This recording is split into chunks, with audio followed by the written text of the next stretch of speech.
ಇನ್ ಗುಲ್ಬರ್ಗಾ ವಾರ್ತೆಗಳ ಪ್ರಾಯೋಜಕರು Devanand sari centre supermarket Kalaburagi. Devanand sari centre ಹಲವು ವರ್ಷಗಳಿಂದ ಕಲಬುರಗಿ ಮಹಾಜನತೆಯ ಭರವಸೆ ಗಳಿಸಿರುವ ರೇಷ್ಮೆ ಸೀರೆಗಳ ಅತಿ ದೊಡ್ಡ ಶೋರೂಮ್.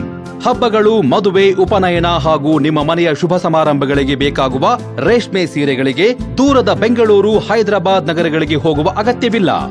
ದೇವಾನಂದ್ ಸ್ಯಾರಿ ಸೆಂಟರ್ ನೀಡುತ್ತಿದೆ ಎಕ್ಸ್ಕ್ಲೂಸಿವ್ ಸಿಲ್ಕ್ ಸ್ಯಾರಿ ಕಲೆಕ್ಷನ್ಸ್.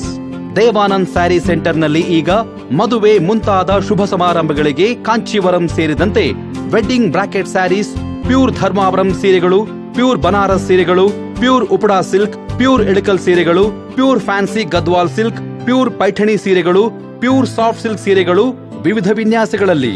ಕಲಬುರಗಿಯಲ್ಲೇ ಅತಿ ದೊಡ್ಡ ಮತ್ತು ವಿಶಾಲವಾದ 10,000 ಚದುರ ಅಡಿ ಇರುವ ಏಕೈಕ sari centre Devanand sari centre. ಭೇಟಿ ಕೊಡಿ. Devanand sari centre, Kamath hotel ಹಿಂದುಗಡೆ, ಸೂಪರ್ ಮಾರ್ಕೆಟ್, ಕಲಬುರಗಿ.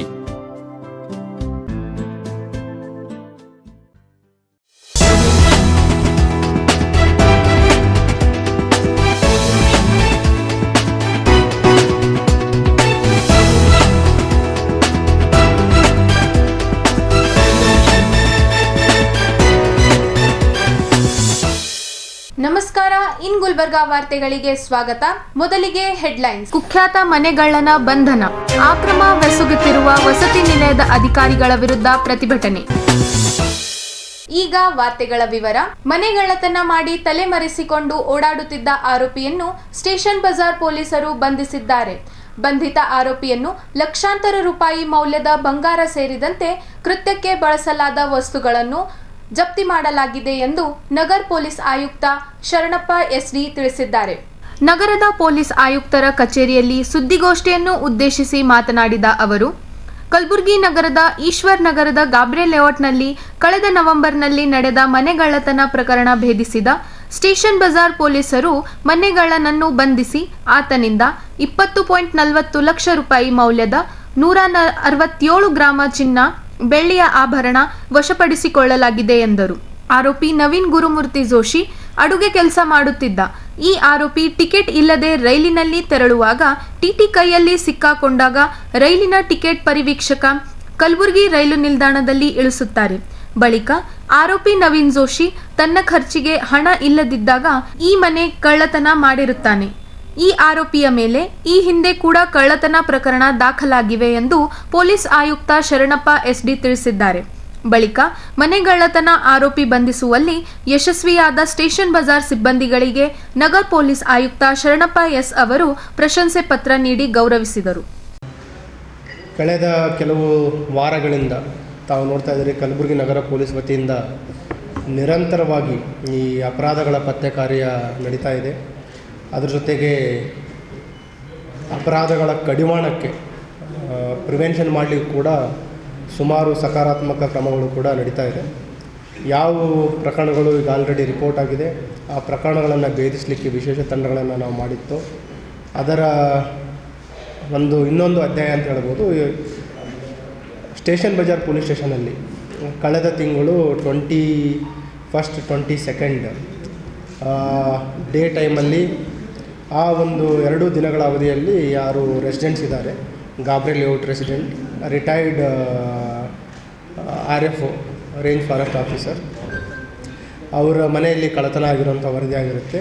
ಅದು ರಾತ್ರಿ ಕಳ್ಳವಾಗಿರುತ್ತೆ. ಅದರ ಪ್ರಕರಣವನ್ನು ನಾವು ತನಿಖೆಗೆ ತೆಗೆದುಕೊಂಡು ವೈಜ್ಞಾನಿಕವಾಗಿ ಸಾಕ್ಷಿಗಳನ್ನು ಕಲೆ ಹಾಕಲಿಕ್ಕೆ ಸ್ಟಾರ್ಟ್ ಮಾಡಿದಾಗ, ಯಾಕಂದರೆ ಇದೊಂದು ಸ್ವಲ್ಪ ಅಮೌಂಟು ವ್ಯಾಲ್ಯೂಯಬಲ್ಸ್ ಹೋಗಿದ್ದು ಜಾಸ್ತಿ ಇತ್ತು. ಅರೌಂಡ್ 40 ತೊಲಿ ಗೋಲ್ಡಷ್ಟು ಹೋಗಿದೆ ಅಂತ ಅವರು ಕೊಟ್ಟಿದ್ದರು. ನಿಯರ್ಲಿ ಈಗಿನ ಬೆಲೆ ನೋಡಿದರೆ ಅರೌಂಡ್ 40 ಲ್ಯಾಕ್ ಅಷ್ಟು ಆಗಿರುವಂಥದ್ದು. ಆಮೇಲೆ ಆ ಮನೆಗೆ CCTV ಇರಲಿಲ್ಲ ಮತ್ತು ಸ್ಥಳದಲ್ಲಿ ಫಿಂಗರ್ ಪ್ರಿಂಟ್ಗಳ ಬಗ್ಗೆ ನಮ್ಮ ಏನು ಸೋಕೋಟಿ ಮತ್ತು ನಮ್ಮ ಫಿಂಗರ್ ಪ್ರಿಂಟ್ ಟೀಮ್ ಎಲ್ಲ ವಿಸಿಟ್ ಮಾಡಿದರು, ಡಾಗ್ ಸ್ಕ್ವಾಡ್ ವಿಸಿಟ್ ಮಾಡಿದರು. ತಕ್ಷಣ ನಮ್ಗೆ ಯಾವುದೇ ಸುಳಿವು ಸಿಗಲಿಲ್ಲ. ಒಂದು ರೀಸನ್ ತಮ್ಗೆ ಗುರ್ತಿದೆ, ಏನು ಅಪರಾಧಿ ಇದ್ದಾನೆ ಅವನು ಅಪರಾಧ ಮಾಡಬೇಕಾದ್ರೆ ಗ್ಲೌಸ್ ಬಳಸ್ಕೊಂಡಿದ್ದಾನೆ. ಆ ಗ್ಲೌಸ್ ಕೂಡ ನಮ್ಮ ತಂಡ ವಶಪಡಿಸ್ಕೊಳ್ಳಲು ಯಶಸ್ವಿಯಾಗಿದ್ದಾರೆ. ಅಲ್ಲಿ ಪಕ್ಕದ ಮನೆಯಲ್ಲಿ ಒಂದು CCTV ಕ್ಯಾಮ್ರಾ ಸಿಗುತ್ತೆ. ಅಲ್ಲಿ ಅವನು CCTVಯಲ್ಲಿ ಆರೋಪಿಯ ಬಗ್ಗೆ ಸ್ವಲ್ಪ ಸುಳಿವು ಸಿಗುತ್ತೆ ಮತ್ತು ಕೆಲವು ಅವನ ಮೂವ್ಮೆಂಟ್ ಬಗ್ಗೆ ನಾವು ಜಾಲ ಹಿಡಿದಾಗ ಇನ್ನೊಂದು ಕಡೆ ಅವನು CCTVಯಲ್ಲಿ ಮೂವ್ಮೆಂಟ್ ಆಗಿರೋದು ಮತ್ತು ಅಲ್ಲಿ ಮೊಬೈಲ್ ಫೋನ್ ಬಳಸಿರೋದು ಗೊತ್ತಾಗುತ್ತೆ. ಬಸ್ ಮುಖಾಂತರ ಸೋಲಾಪುರ್ಗೆ ಹೋಗಿರೋಂಥದ್ದು ಗೊತ್ತಾಗುತ್ತೆ. ಅಲ್ಲಿ ನಾವು ಚೆಕ್ ಮಾಡಿದಾಗ ನಮ್ಮ ಟೀಮ್ ಕಳಿಸಿ ವೈಜ್ಞಾನಿಕವಾಗಿ ತಾಂತ್ರಿಕವಾಗಿ ಮಾಹಿತಿ ಕಲೆ ಹಾಕಿದಾಗ ಅಲ್ಲಿನೂ ಕೂಡ ಅವನು ಮೊಬೈಲ್ ಫೋನ್ ಬಳಸಿರೋದು ಗೊತ್ತಾಗುತ್ತೆ. ಹಾಗಾಗಿ ನೆಕ್ಸ್ಟ್ ಆರೋಪಿ ಬಗ್ಗೆ ವೈಜ್ಞಾನಿಕವಾಗಿ ತಾಂತ್ರಿಕವಾಗಿ ನಾವು ಮಾಹಿತಿಯನ್ನು ಕಲೆ ಹಾಕಿದಾಗ ಅವನು ಅಲ್ಲಿಂದ ನೆಕ್ಸ್ಟ್ ಪುಣೆಗೆ ಹೋಗಿರೋದು ಗೊತ್ತಾಗುತ್ತೆ. ನಮ್ಮ ಟೀಮನ್ನು ನಾವು ಪುಣೆ ಕಳುಹಿಸಿ ಆರೋಪಿಯನ್ನು ಬಂಧಿಸುವಲ್ಲಿ ಯಶಸ್ವಿಯಾಗಿದ್ದಾರೆ. ಇದರಲ್ಲಿ ಪ್ರಶಂಸೆ ಬೇಕಾಗಿರೋದಂತಂದರೆ ಪೊಲೀಸ್ ಸ್ಟೇಷನ್ ಇನ್ಸ್ಪೆಕ್ಟರ್ ಗುರ್ಲಿಂಗಪ್ಪ ಮತ್ತು ಅವರ ಟೀಮ್ ACP ಸೌತ್ ಅವರ ಮಾರ್ಗದರ್ಶನದಲ್ಲಿ ತುಂಬ ಒಳ್ಳೆಯ ಪತ್ತೆ ಕೆಲಸ ಮಾಡಿದ್ದಾರೆ. ಹಾಗಾಗಿ ಅವರಿಗೆ ಅಭಿನಂದಿಸ್ತಾ ಇದ್ದೀನಿ. ಈ ಆರೋಪಿಯ ಹಿನ್ನೆಲೆಯನ್ನು ನೋಡಿದಾಗ ಏನು ಆರೋಪಿ ಇದ್ದಾನೆ, ಇವನ ಹೆಸರು ನವೀನ್, ತಂದೆ ಗುರುಮೂರ್ತಿ ಅಂತ, ಸುಮಾರು 49 ವರ್ಷ ಇದೆ. ಬೇಸಿಕಲಿ ಕಾರವಾರ ಜಿಲ್ಲೆಯವನು. ಇವ್ರ ತಂದೆ ಈ ಪವರ್ ಕಾರ್ಪೊರೇಷನಲ್ಲಿ ಸೂಪರ್ವೈಸರಾಗಿ ಕೆಲಸ ಮಾಡ್ತಾಯಿದ್ರು. 1995ರಲ್ಲಿ ಸುಮಾರು 30 ವರ್ಷ ಹಿಂದೆಯೇ ಇವನೊಂದು ಕಳ್ಳತನ ಪ್ರಕರಣದಲ್ಲಿ ಭಾಗಿಯಾಗಿದ್ದವನು. ಇದರಲ್ಲಿ ರಾಯಚೂರು ಶಕ್ತಿನಗರದಲ್ಲಿ ಭಾಗಿಯಾಗಿದ್ದ. ಅದರಲ್ಲಿ 3 ವರ್ಷ ಶಿಕ್ಷೆ ಕೂಡ ಆಗಿತ್ತು ಅವನ ಮೇಲೆ. ಇದೇ ಗುಲ್ಬರ್ಗ ಕಾರಾಗೃಹದಲ್ಲಿ 3 ವರ್ಷ ಶಿಕ್ಷೆ ಅನುಭವಿಸಿದ್ದಾನೆ. ನಂತರ ಈಗ ಅವನು ಪುಣಾದಲ್ಲಿ ಕುಕ್ಕಾಗಿ ಕೆಲಸ ಮಾಡ್ತಾಯಿದ್ದಾನೆ ಒಂದು ಟಿಫಿನ್ ಸೆಂಟ್ರಲ್ಲಿ. ಅವನು ಇಲ್ಲಿ ಅಪರಾಧ ಮಾಡಲಿಕ್ಕೆ ತುಂಬ ಇಂಟ್ರೆಸ್ಟಿಂಗ್ ಇರುವಂಥದ್ದು ಒಂದು ವಿಚಾರ ಇದೆ. ಯಾಕೆ ಇಲ್ಲಿ ಅಪರಾಧ ಮಾಡ್ದ ಅಂತ. ಗುಲ್ಬರ್ಗಕ್ಕೆ ಯಾವತ್ತೂ ಅವನು ಬಂದಿರಲಿಲ್ಲ. ಬೇಸಿಕಲಿ ಪುಣೆಯಿಂದ ಕನ್ಯಾಕುಮಾರಿಗೆ ವಿತೌಟ್ ಟಿಕೆಟ್, ಟ್ರೈನ್ ಟಿಕೆಟ್ ಅವನು ಟ್ರೈನಲ್ಲಿ ಸಂಚಾರ ಮಾಡ್ತಾ ಇರ್ತಾನೆ. TC ಅವರು ಅವನು ವಿತೌಟ್ ಟಿಕೆಟ್ ಟ್ರಾವೆಲ್ ಮಾಡ್ತಾನೆ ಅಂತ ಗಮನಿಸಿ ಗಾಣಗಾಪುರದಲ್ಲಿ ಗುಲ್ಬರ್ಗ ಸ್ಟೇಷನಲ್ಲಿ ಅವನಿಗೆ ಇಳಿಸ್ತಾರೆ. ಸೊ ಇಳಿದ ನಂತರ ಅವನ ಹತ್ರ ಖರ್ಚಿಗೆ ದುಡ್ಡು ಇರಲಿಲ್ಲ. ಸೊ ಆ ಒಂದು ಖರ್ಚಿಗೆ ದುಡ್ಡು ಇರಲಾರ್ದಕ್ಕೋಸ್ಕರ ಅವನು ನೈಟೆಲ್ಲ ಓಡಾಡ್ತಾನೆ, ರೆಕ್ಕಿ ಮಾಡ್ತಾನೆ. ರೆಕ್ಕಿ ಮಾಡಿ ಏನು ಈ ಸ್ಟೇಷನ್ ಬಜಾರ್ ರೈಲ್ವೆ ಸ್ಟೇಷನಿಂದ ಹಿಂದ್ಗಡೆ ಆ ಕಡೆ ಮೂವ್ಮೆಂಟ್ ಆದಾಗ ಗಾಬ್ರೆ ಲೇಔಟಲ್ಲಿ ಇರುವಂಥ ಒಂದು ಲಾಕ್ಡ್ ಹೌಸನ್ನು ಟಾರ್ಗೆಟ್ ಮಾಡಿ ಅಪರಾಧ ಮಾಡ್ತಾನೆ. ಮತ್ತು ಇಲ್ಲಿಂದ ಅಪರಾಧ ಮಾಡಿ ಏನೊಂದು 50,000 to 60,000 ಕ್ಯಾಶ್ ಇತ್ತು, ಗೋಲ್ಡ್ ಆರ್ನಮೆಂಟ್ಸ್ ಮತ್ತು ಸಿಲ್ವರ್ ಆರ್ನಮೆಂಟ್ಸ್ ಏನಿತ್ತು, ಪೂಜಾ ಸಾಮಾನುಗಳು ಎಲ್ಲ ತೆಗೆದುಕೊಂಡು ಎಸ್ಕೇಪ್ ಆಗಿರ್ತಾನೆ. ಇದರಲ್ಲಿ ಇನ್ನೊಂದು ನಾವು ಗಮನಿಸಬೇಕಾಗಿರೋದಂತಂದರೆ ಅವನ ಬ್ಯಾಗಲ್ಲಿರುವಂಥ ಕಿಟ್. ಬೇಸಿಕಲಿ ಅವನು ಕನ್ಯಾಕುಮಾರಿಗೆ ಕೂಡ ಅದೇ ಅಪರಾಧ ಮಾಡಬೇಕಂತ ಹೋಗ್ತಾ ಇರೋವಂಥದ್ದು. ಅವನ ಬ್ಯಾಗಲ್ಲಿರುವಂಥ ಒಂದು ಟೂಲ್ ಕಿಟ್ ಕಂಪ್ಲೀಟ್, ನಮ್ಮದು ಹೆಕ್ಸಾ ಬ್ಲೇಡ್ ಕಟ್ರ್ ಇದೆ ಮತ್ತು ಕಟ್ಟರ್ ಬ್ಲೇಡ್ ಇದೆ. ಆಮೇಲೆ ಏನು ಚಿನ್ನಾಭರಣ ಸಿಗುತ್ತೆ ಅದನ್ನು ಮೆಲ್ಟ್ ಮಾಡಲಿಕ್ಕೆ ಗ್ಯಾಸ್ ಇದನ್ನು ತೊಗೊಂಡಿದ್ದಾನೆ ಅವನು, ಹೀಟರು. ಸೊ ಕಂಪ್ಲೀಟ್ ತುಂಬ ತಯಾರಿಯಾಗಿ ಪ್ರಿಪೇರ್ ಆಗಿ ಅಪರಾಧ ಮಾಡಲಿಕ್ಕೆ ಮೂಮೆಂಟ್ ಆಗಿರುವಂಥದ್ದು. ಸೊ ಆ್ಯಕ್ಸಿಡೆಂಟಲ್ಲಿ ಗುಲ್ಬರ್ಗದಲ್ಲಿ ಇಳಿದು ಇಲ್ಲಿ ಅಪರಾಧ ಮಾಡಿ ಯಾವುದೇ ಅವನಿಗೆ ಹೋಪ್ಸ್ ಇರಲಿಲ್ಲ ಅಂತಂದರೆ ಪೊಲೀಸರು ಹಿಡಿತಾರೆ ಅಂತ ಅಂಥ ಒಂದು ಕ್ಲಿಷ್ಟಕರವಾದ ಒಂದು ಪ್ರಕರಣವನ್ನು ಭೇದಿಸುವಲ್ಲಿ ನಗರ ಪೊಲೀಸ್ ತಂಡ, ಅದರಲ್ಲಿ ವಿಶೇಷವಾಗಿ ಸ್ಟೇಷನ್ ಬಜಾರ್ ಮತ್ತು ಸೌತ್ ಉಪವಿಭಾಗದ ಕ್ರೈಮ್ ಟೀಮ್ ಯಶಸ್ವಿಯಾಗಿದ್ದಾರೆ. ಈಗ ಒಂದು ಚಿಕ್ಕ ಬ್ರೇಕ್. ಅಕ್ರಮವೆಸಗುತ್ತಿರುವ ವಸತಿ ನಿಲಯದ ಅಧಿಕಾರಿಗಳ ವಿರುದ್ಧ ಪ್ರತಿಭಟನೆ.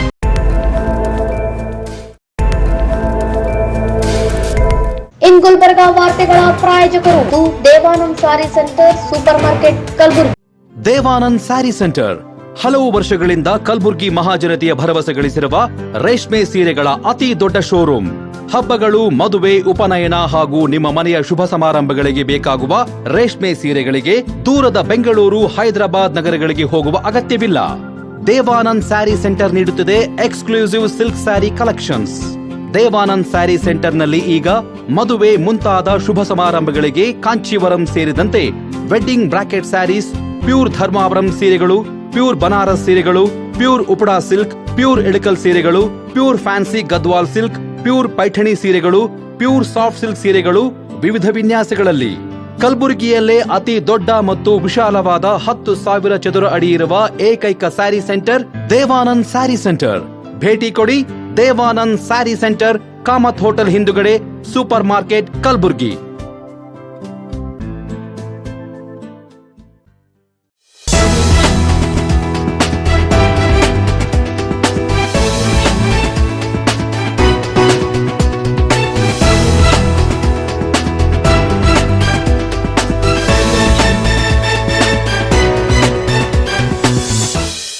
ಬ್ರೇಕ್ ನಂತರ ವಾರ್ತೆಗಳಿಗೆ ಮತ್ತೊಮ್ಮೆ ಸ್ವಾಗತ. ಮಕ್ಕಳ ಅನ್ನಕ್ಕೆ ಕನ್ನ ಹಾಕುತ್ತಿರುವ ವಸತಿ ನಿಲಯದ ಅಧಿಕಾರಿಗಳ ವಿರುದ್ಧ ಕ್ರಮ ಕೈಗೊಳ್ಳುವಂತೆ ಆಗ್ರಹಿಸಿ ಗ್ರಾಮೀಣ ಅಭಿವೃದ್ಧಿ ಹೋರಾಟ ಸಮಿತಿ ಮತ್ತು ಕಲ್ಯಾಣ ಕರ್ನಾಟಕ ಪ್ರತ್ಯೇಕ ರಾಜ್ಯ ಹೋರಾಟ ಸಮಿತಿ ಪದಾಧಿಕಾರಿಗಳು ಜಂಟಿಯಾಗಿ ಪ್ರತಿಭಟನೆ ಮಾಡಿದರು.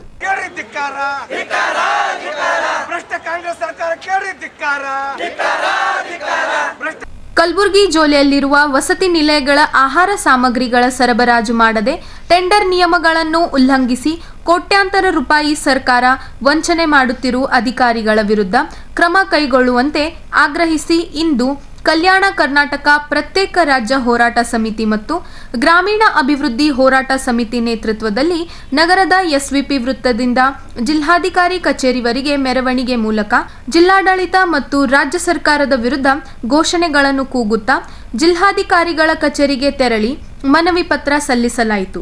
ಬಳಿಕ ಹೋರಾಟವನ್ನು ಉದ್ದೇಶಿಸಿ ಪ್ರತ್ಯೇಕ ರಾಜ್ಯ ಹೋರಾಟ ಸಮಿತಿ ಅಧ್ಯಕ್ಷ ಎಂಎಸ್ ಪಾಟೀಲ್ ನರಿಬೋಳ್ ಮತ್ತು ಗ್ರಾಮೀಣ ಅಭಿವೃದ್ಧಿ ಹೋರಾಟ ಸಮಿತಿ ಅಧ್ಯಕ್ಷ ಶ್ರವಣ್ ಕುಮಾರ್ ಡಿ ನಾಯಕ್ ಮಾತನಾಡಿದರು. ಇವತ್ತು ದಿವಸ ಕರ್ನಾಟಕ ರಾಜ್ಯದಲ್ಲಿ ವಿಶೇಷವಾಗಿ ಕಲಬುರಗಿ ಜಿಲ್ಲೆಯಲ್ಲಿ ಇವತ್ತಿನ ದಿವಸ ಏನು ಬಡ ಮಕ್ಕಳು ತಮ್ಮ ಭವಿಷ್ಯವನ್ನು ಕಟ್ಟಿಕೊಳ್ಳಕ್ಕೆ ಸರ್ಕಾರ ಒಂದು ಸೌಲಭ್ಯದ ಉಪಯೋಗ ಪಡ್ಕೊಂಡು ನಾವು ವಿದ್ಯಾವಂತರಾಗಿ ಏನರ ಮನೆತನಕ್ಕೆ ಊರಿಗೆ ರಾಜ್ಯಕ್ಕೆ ಹೆಸರು ತರಬೇಕು, ದೇಶಕ್ಕೆ ಹೆಸರು ತರಬೇಕು ಅಂತ ಏನರ ಸಾಧನೆ ಮಾಡ್ಬೇಕಂತ ಬಂದು ಇವತ್ತು ದಿವಸ ವಸತಿ ನಿಲಯಗಳಲ್ಲಿ ಒಂದು ಸರ್ಕಾರದ ಒಂದು ಸೌಲಭ್ಯ ಪಡೆದು ವಿದ್ಯಾಭ್ಯಾಸ ಮಾಡ್ತಿರ್ಬೇಕಾದ್ರೆ ಇವತ್ತು ದಿವಸ ಆ ವಿದ್ಯಾರ್ಥಿಗಳ ಅನ್ನಕ್ಕೆ ಕನ್ನ ಹಾಕುತ್ತಿರುವಂಥ ಗುತ್ತಿಗೆದಾರರು, ವಾರ್ಡನ್ಗಳು, ಡಿ ಅವರು ಮತ್ತು ಮೇಲ್ವಿಚಾರಣಾಧಿಕಾರಿಗಳು ಮತ್ತು ದಯಾನಂದ್ ಅವರು ಯಾರು ಆಯುಕ್ತರು ಮತ್ತು ಅವರಿಗೆಲ್ಲ ಬೆಂಬಲವಾಗಿ ನಿಂತಿರುವಂಥ ಜಿಲ್ಲಾಧಿಕಾರಿಗಳು, ಸಿಎಒಗಳು, ಉಸ್ತುವಾರಿ ಸಚಿವರು, ತಂಗಡಿಗೆ ಅವರಿಗೆ ಇವರೆಲ್ಲರಿಗೆ ನಾಚಿಕೆ ಬರಬೇಕು. ಯಾಕಂದ್ರೆ ಇವತ್ತು ದಿವಸ ಒಬ್ಬ ವಾರ್ಡನ್ ಹೇಳುವಂತೆ 1 ಕೋಟಿ ರೂಪಾಯಿ ಬಜೆಟ್ ಬಂತಂದ್ರೆ ನಮಗೆ 40% ಕೊಡ್ತಾರೆ, 60% ಅವರೇ ಮಜಾ ಮಾಡ್ತಾರೆ. ಬಡ ಮಕ್ಕಳಿಗೆ ಅನ್ನ ಹಾಕ್ಲಿಕ್ಕೆ ಅದ್ರಾಗ ನಾವು ಉಳಿಸ್ಕೊಂಡು ಅದ್ರಾಗ ಏನು ಅನ್ನ ಹಾಕ್ಬೇಕು ನಮಗೆ ತಿಳಿತಿಲ್ಲ, ನಾವು ಮಾನವ ದೃಷ್ಟಿ ನೋಡ್ಬೇಕಾದ್ರೆ ರಾಜೀನಾಮೆ ಕೊಟ್ಟು ಹೋಗ್ಬೇಕಾಗ್ತಂತಾರೆ. ಇದು ಅನ್ಯಾಯದ ಪರಮಾವಧಿ ಇವ್ರು ಮಾಡ್ತಕ್ಕಂಥದ್ದು. ಆದರೂ ಕೂಡ ಇಂಥ ಗುತ್ತಿಗೆದಾರರಿಗೆ, ಇಂಥ ಡಿ ಅವರಿಗೆ, ಇಂಥ ವಾರ್ಡನ್ಗಳಿಗೆ, ಇಂಥ ತಾಲೂಕು ಅಧಿಕಾರಿಗಳಿಗೆ ಬೆಂಬಲ ಕೊಡ್ತಿರ್ತಕ್ಕಂಥ ಉಸ್ತುವಾರಿ ಸಚಿವರಾಗಿರ್ಬೋದು, ತಂಗಡಿಯವರಾಗಿರ್ಬೋದು, ಮುಖ್ಯಮಂತ್ರಿಗಳಾಗಿರ್ಬೋದು, ಮುಂದಾದರೂ ತಮ್ಮ ಮಕ್ಕಳ ಭವಿಷ್ಯದ ದೃಷ್ಟಿಯಿಂದ ಹೇಳ್ತಾರಲ್ಲ ಮಾತು ಆಡಾಗ ಆಚಾರ ತಿನ್ನಕ್ಕೆ ಬದಲಿಕಾಯಿ ಅಂತ ಹಂಗೆ ಆಗ್ಬಾರ್ದು. ಮಕ್ಕಳ ಭವಿಷ್ಯಕ್ಕೆ ಕಣ್ಣು ಹಾಕುವಂಥವ್ರಿಗೆ ಕೂಡಲೇ ಡಿ ಅವರಾಗಿರ್ಬೋದು, ಹರೀಫ್ ಮೊಹಮ್ಮದ್ ಆಗಿರ್ಬೋದು, ತಾಲೂಕು ಅಧಿಕಾರಿಗಳಾಗಿರ್ಬೋದು, ವಾರ್ಡನ್ಗಳು ಕೂಡಲೇ ಅವರನ್ನು ವಜಾಗೊಳಿಸಬೇಕು. ದಯಾನಂದ್ ಅವರನ್ನ ವರ್ಗಾವಣೆ ಮಾಡಬೇಕು ಆ ಕುರ್ಚಿಯಿಂದ. ಇದನ್ನೇನಾದರೂ ನೀವು ತಡೆ ಹಿಡಿದಿದ್ದೆ ಆದರೆ ನಾವು 2 ದಿವಸಗಳಲ್ಲಿ ಇವತ್ತಿನ ದಿವಸ ಎಲ್ಲರೂ ಬೆಳಗಾವಿ ದೇಶದಿಂದ ಟೀ ಕುಡಿದ ಕೇಸಿಂದ ಪಾರ್ಟಿ ಮಾಡ್ಲಕತ್ತಾರ. ರೈತರ ಬಗ್ಗೆ ಕಾಳಜಿ ಇಲ್ಲ, ಮಕ್ಕಳ ಬಗ್ಗೆ ಕಾಳಜಿ ಇಲ್ಲ. ಅವ್ರು ಸರ್ಕಾರ ಬಂದಿದ್ದೆ ಮಜಾ ಮಾಡ್ಲಕ್ಕ ಅನ್ನುವಂಥ ಒಂದು ಧೋರಣೆ ಹೊಂದಾರ. ಇದು ಜನತೆ ನೆನಪಿನಲ್ಲಿ ಇಡ್ತಾರೆ, ಜನತೆಗೆ ಎಲ್ಲನೂ ಗೊತ್ತಾಗ್ಲಕತ್ತದ. ಇವ್ರಿಗೆ ಯಾವುದು ಬೇಕಾಗಿಲ್ಲ, ಮಕ್ಕಳ ಭವಿಷ್ಯ ಬೇಕಾಗಿಲ್ಲ, ರೈತರ ಭವಿಷ್ಯ ಬೇಕಾಗಿಲ್ಲ. ಇವ್ರಿಗೆ ಯಾವ ಕೆಲಸಕ್ಕೆ ಬರಲಾರ್ದು ಬಿಜೆಪಿಯವರು ಕಾಂಗ್ರೆಸ್ನವರು ಇಬ್ಬರು ಕೂಡ ಒಂದೇ ಕೇಸಿಂದ ಕೆಲಸಕ್ಕೆ ಬರಲಾರ್ದು ವಿಷಯ ಚರ್ಚೆ ಮಾಡ್ತಾರ. ಆದ್ರೆ ಯಾರನ್ನೂ ಕೂಡ ಜನರ ಪ್ರತಿನಿಧಿ ಅಲ್ಲಕ ಯೋಗ್ಯರಾಗಿದ್ದಾರೆ. ಹಾಗೆ ಕೂಡಲೇ ಈ ಅಧಿಕಾರಿಗಳ ಮೇಲೆ ಕ್ರಮ ಕೈಗೊಳ್ಳಿಲ್ಲ ಅಂದ್ರೆ ವಿಧಾನಸೌಧ, ಸುವರ್ಣಸೌಧ ಬೆಳಗಾವಿ ಮುತ್ತಿಗೆ ಹಾಕೋದು ನಾವು ಖಚಿತ ಅಂತಕ್ಕಂಥ ಮಾಹಿತಿಯನ್ನು ತಮ್ಮ ಮಾಧ್ಯಮ ಮುಖಾಂತರ ಕೊಡ್ತಾ ಇದ್ದೀನಿ. ಕಲಬುರಗಿ ಜಿಲ್ಲೆ ಹಿಂದುಳಿದ ವರ್ಗ ವ್ಯಾಪ್ತಿಯಲ್ಲಿ ಬರ್ತಕ್ಕಂಥ ವಸತಿ ಶಾಲೆಗಳಿಗೆ ಏನು ಗುಣಮಟ್ಟದ ಆಹಾರ ಪದಾರ್ಥಗಳು ವಿದ್ಯಾರ್ಥಿ ನಿಲಯಕ್ಕೆ ಸಪ್ಲೈ ಮಾಡಬೇಕಾಗಿತ್ತು. ಆದರೆ ಗುತ್ತಿಗೆದಾರರು ಇವತ್ತು ಕಳಪೆ ಮಟ್ಟದ ಆಹಾರ ಪದಾರ್ಥಗಳನ್ನು ಸರಬರಾಜು ಮಾಡಿ ವಿದ್ಯಾರ್ಥಿಗಳಿಗೆ ಅನ್ನಕ್ಕೆ ಕನ್ನ ಹಾಕುವಂಥ ಕೆಲಸ ಮಾಡ್ತಾ ಇದ್ದಾರೆ. ನಾವು ಇದರ ಬಗ್ಗೆ ನಾವು ದಾಖಲೆ ಸಮೇತವಾಗಿ ಪತ್ರಿಕಾಗೋಷ್ಠಿಯಾಗಿರ್ಬೋದು, ಸಂಬಂಧಪಟ್ಟ ಏನು ಈ ಇಲಾಖೆಯ ಆಯುಕ್ತರ ದಯಾನಂದ ಆಗಿರ್ಬೋದು ಮತ್ತು ಜಿಲ್ಲಾಧಿಕಾರಿಗಳು ಆಗಿರ್ಬೋದು, ಜಿಲ್ಲಾ ಪಂಚಾಯತ್ ಮುಖ್ಯ ಕಾರ್ಯನಿರ್ವಾಹಕಾಧಿಕಾರಿಗಳು ಮತ್ತು ಜಿಲ್ಲಾ ಉಸ್ತುವಾರಿ ಸಚಿವರು ಮತ್ತು ಹಿಂದುಳಿದ ವರ್ಗದ ಸಚಿವರಾದಂಥ ಶಿವರಾಜ್ ತಂಗಡಿಗೆ ಅವ್ರಿಗೆ ಸರ್ಕಾರಕ್ಕೂ ಎಲ್ಲರೂ ಗಮನಕ್ಕೂ ಕೂಡ ತಂದಿದ್ದೀವಿ. ತಂದ್ರೂ ಕೂಡ ಇಲ್ಲಿವರೆಗೆ ಒಂದೇ ಒಂದು ನೋಟಿಸ್ ಕೊಟ್ಟಿಲ್ಲ, ಇದ್ರ ಬಗ್ಗೆ ಎನ್ಕ್ವೈರಿ ಮಾಡಿಲ್ಲ. ಅಂದ್ರೆ ನಮ್ಮ ಜಿಲ್ಲೆಯಲ್ಲಿ ಇಲ್ಲಿ ಬರ್ತಕ್ಕಂಥ ಅಧಿಕಾರಿಗಳು ಈ ಒಂದು ಭಾಗ ಅಭಿವೃದ್ಧಿ ಮಾಡಕ್ಕೆ ಬಂದಿಲ್ಲ, ಲೂಟಿ ಮಾಡಕ್ಕೆ ಬಂದಾರ. ಅದಕ್ಕೆ ಈ ಅಧಿಕಾರಿಗಳು, ರಾಜಕಾರಣಿಗಳು ಬೆಂಬಲವಾಗಿ ನಿಂತಿರೋದು ಮೇಲ್ನೋಟಕ್ಕೆ ಕಂಡು ಬರ್ತದೆ ಅದರ. ಯಾಕಂದರೆ ಇವತ್ತು ವಿದ್ಯಾರ್ಥಿಗಳು ತಿಂತಕ್ಕಂಥ ಅನ್ನಕ್ಕೆ ಇವತ್ತು ಕೋಟ್ಯಾಂತರ ರೂಪಾಯಿ ಬೋಗಸ್ ಬಿಲ್ ಮಾಡ್ತಾರಲ್ಲ, ಇವ್ರಿಗೆ ನಾಚಿಕೆ ಆಗಬೇಕು. ಸರ್ಕಾರ ಇದ್ರ ಬಗ್ಗೆ ಕೂಡಲೇ ಗಮನ ಹರಿಸಬೇಕು. ಇವತ್ತು ಯಾಕಂದರೆ ನಾವು ಶಾಂತಿಯುತವಾದ ಒಂದು ಪ್ರತಿಭಟನೆ ಮಾಡಿದ್ದೀವಿ. ಇವತ್ತು RC ಅವರ ಕಚೇರಿಗೆ ನಾವು ಆ ಕಚೇರಿ ಮುಂದೆ ಪ್ರತಿಭಟನೆ ಮಾಡಿ ಸರ್ಕಾರಕ್ಕೆ ಒತ್ತಾಯ ಮಾಡ್ತಾ ಇದ್ದೀವಿ. ನೀವೇನಾದರೂ 2-3 ದಿನದ ಒಳಗಾಗಿ ಇಲ್ಲಿ ಇರ್ತಕ್ಕಂಥ BCM ಇಲಾಖೆ DD ಸೋಮಶೇಖರ್ ಮತ್ತು ಕಚೇರಿ ಮೇಲ್ವಿಚಾರಕ ಮೊಹಮ್ಮದ್ ಹರೀಫ್ ಮತ್ತು ವಾರ್ಡನ್ಗಳು, ತಾಲೂಕು ಕಲ್ಯಾಣಾಧಿಕಾರಿಗಳು ಇವ್ರಿಗೇನಾದರೂ ಕೂಡಲೇ ವಜಾ ಮಾಡಲಿಲ್ಲ ಅಂದ್ರೆ ನಾವು ಮತ್ತು ಇಲ್ಲಿರ್ತಕ್ಕಂಥ ಏನು ಈ ಒಂದು ಅಕ್ರಮಕ್ಕೆ ಬೆಂಬಲ ಕೊಡ್ತಕ್ಕಂಥ ಜಿಲ್ಲಾಧಿಕಾರಿಗಳಾಗಿರ್ಬೋದು, ಜಿಲ್ಲಾ ಪಂಚಾಯತಿ ಮುಖ್ಯ ಕಾರ್ಯನಿರ್ವಾಹಕಾಧಿಕಾರಿಗಳಾಗಿರ್ಬೋದು ಮತ್ತು ಈ ಇಲಾಖೆಯ ಏನು ಆಯುಕ್ತರಾದಂಥ ದಯಾನಂದ್ ಅವರಾಗಿರ್ಬೋದು, ಎಲ್ಲರೂ ಕೂಡ ಇವತ್ತು ಈ ಒಂದು ಬೆಂಬಲಕ್ಕೆ ಕುಮ್ಮಕ್ಕು ಕೊಟ್ಟು ಅಧಿಕಾರಿಗಳಿಗೆ ಭ್ರಷ್ಟಾಚಾರಕ್ಕೆ ಒಂದು ಕುಮ್ಮಕ್ಕು ಕೊಡಲಾಗುತ್ತಾರ ನಾವು ಇವತ್ತು ಉಗ್ರವಾಗಿ ಖಂಡಿಸ್ತಾ ಇದ್ದೀವಿ. ಇಲಾಖೆಯ ಏನು ಈ ಒಂದು ಹಿಂದುಳಿದ ವರ್ಗ ಕಲ್ಯಾಣ ಇಲಾಖೆಯ ಸಚಿವರಾದಂಥ ಶಿವರಾಜ್ ಅಂಗಡಿ ಅವರು ಈ ಭ್ರಷ್ಟಾಚಾರದ ಬಗ್ಗೆ ಎಲ್ಲ ಗಮನಕ್ಕಿದ್ದರೂ ಕೂಡ ಆ ಭ್ರಷ್ಟಾಚಾರಕ್ಕೆ ಬೆಂಬಲ ಕೊಟ್ಟರು, ಕ್ರಮ ಕೈಗೊಂಡಿಲ್ಲ. ಕೂಡಲೇ ಅವರು ರಾಜೀನಾಮೆ ಕೊಡಬೇಕು. CM ಸಿದ್ದರಾಮಯ್ಯಗೆ ಏನಾದರೂ ಮಾನ ಮರ್ಯಾದೆ ಇದ್ದರೂ ಕೂಡಲೇ ಅವರು ರಾಜೀನಾಮೆ ತಗೋಬೇಕು, ವಿದ್ಯಾರ್ಥಿಗಳಿಗೆ ನ್ಯಾಯ ಒದಗಿಸಬೇಕು. CM ಸಿದ್ದರಾಮಯ್ಯ ಅವರು ಅಹಿಂದ ನಾಯಕ ಏನಂತಾರೆ. ಇವತ್ತು BCM ಇಲಾಖೆಯಲ್ಲಿ ಇರ್ತಕ್ಕಂಥವ್ರು ಏನು ವಸತಿ ನಿಲಯದಾಗ ಇರ್ತಕ್ಕಂಥವ್ರು ಎಲ್ಲರೂ ಅಹಿಂದ ಮಕ್ಕಳೇ ಅಂಥವ್ರು ಒಟ್ಟಿಗೆ ಹೊಡಿತಾ ಇದ್ದಾರೆ, ಅವ್ರ ಅನ್ನಕ್ಕೆ ಅನ್ನ ಹಾಕ್ತಾ ಇದ್ದಾರಲ್ಲ. ಇಂಥ ಭ್ರಷ್ಟ ಅಧಿಕಾರಿ ಕೂಡಲೇ ವಜಾ ಮಾಡಿ ಉನ್ನತ ಮಟ್ಟ ತನಿಖೆ ಆಗಬೇಕು, ಇಲ್ಲಾಂದ್ರೆ ನಾವು ಸುವರ್ಣಸೌಧ ಮುತ್ತಿಗೆ ಹಾಕಿ ಉಗ್ರವಾದ ಹೋರಾಟ ಮಾಡ್ತೀವಿ. ಈ ಸಂದರ್ಭದಲ್ಲಿ ಲಕ್ಷ್ಮೀಕಾಂತ್ ಸ್ವಾದಿ, ನಿಂಗಣ್ಣ ಎಂ ಚಿಗರ್ಹಳ್ಳಿ, ರಮೇಶ್ ಮೇಲ್ಗಿರಿ, ಸಿದ್ದು ಕಾವಲ್ದಾರ್, ಹನುಮಂತ್ ಕುಳಗೇರಿ, ಭೀಮು ಕೀಲೇದಮನಿ, ಮಲ್ಲಪ್ಪ ಪೂಜಾರಿ, ಮೌನೇಶ್ ಹಾಲ್ಗಡ್ಲ, ಸುಮಾ ಸೇರಿದಂತೆ ಹಲವಾರು ಹೋರಾಟಗಾರರು ಪ್ರತಿಭಟನೆಯಲ್ಲಿ ಪಾಲ್ಗೊಂಡಿದ್ದರು.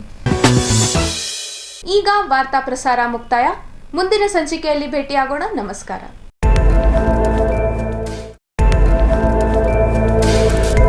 ಇನ್ ಗುಲ್ಬರ್ಗ ವಾರ್ತೆಗಳ ಪ್ರಾಯೋಜಕರು Devanand sari centre supermarket Kalaburagi. Devanand sari centre ಹಲವು ವರ್ಷಗಳಿಂದ ಕಲ್ಬುರ್ಗಿ ಮಹಾಜನತೆಯ ಭರವಸೆ ಗಳಿಸಿರುವ ರೇಷ್ಮೆ ಸೀರೆಗಳ ಅತಿ ದೊಡ್ಡ ಶೋರೂಮ್. ಹಬ್ಬಗಳು, ಮದುವೆ, ಉಪನಯನ ಹಾಗೂ ನಿಮ್ಮ ಮನೆಯ ಶುಭ ಸಮಾರಂಭಗಳಿಗೆ ಬೇಕಾಗುವ ರೇಷ್ಮೆ ಸೀರೆಗಳಿಗೆ ದೂರದ ಬೆಂಗಳೂರು, ಹೈದರಾಬಾದ್ ನಗರಗಳಿಗೆ ಹೋಗುವ ಅಗತ್ಯವಿಲ್ಲ. ದೇವಾನಂದ್ ಸ್ಯಾರಿ ಸೆಂಟರ್ ನೀಡುತ್ತಿದೆ exclusive silk sari collections. Devanand sari ಸೆಂಟರ್ನಲ್ಲಿ ಈಗ ಮದುವೆ ಮುಂತಾದ ಶುಭ ಸಮಾರಂಭಗಳಿಗೆ ಕಾಂಚೀವರಂ ಸೇರಿದಂತೆ wedding brocade saris, pure Dharmavaram ಸೀರೆಗಳು, ಪ್ಯೂರ್ ಬನಾರಸ್ ಸೀರೆಗಳು, pure Uppada silk, pure Ilkal ಸೀರೆಗಳು, pure fancy Gadwal silk, pure Paithani ಸೀರೆಗಳು, ಪ್ಯೂರ್ ಸಾಫ್ಟ್ ಸಿಲ್ಕ್ ಸೀರೆಗಳು ವಿವಿಧ ವಿನ್ಯಾಸಗಳಲ್ಲಿ. ಕಲಬುರಗಿಯಲ್ಲೇ ಅತಿ ದೊಡ್ಡ ಮತ್ತು ವಿಶಾಲವಾದ 10,000 ಚದುರ ಅಡಿ ಇರುವ ಏಕೈಕ sari centre Devanand sari centre. ಭೇಟಿ ಕೊಡಿ.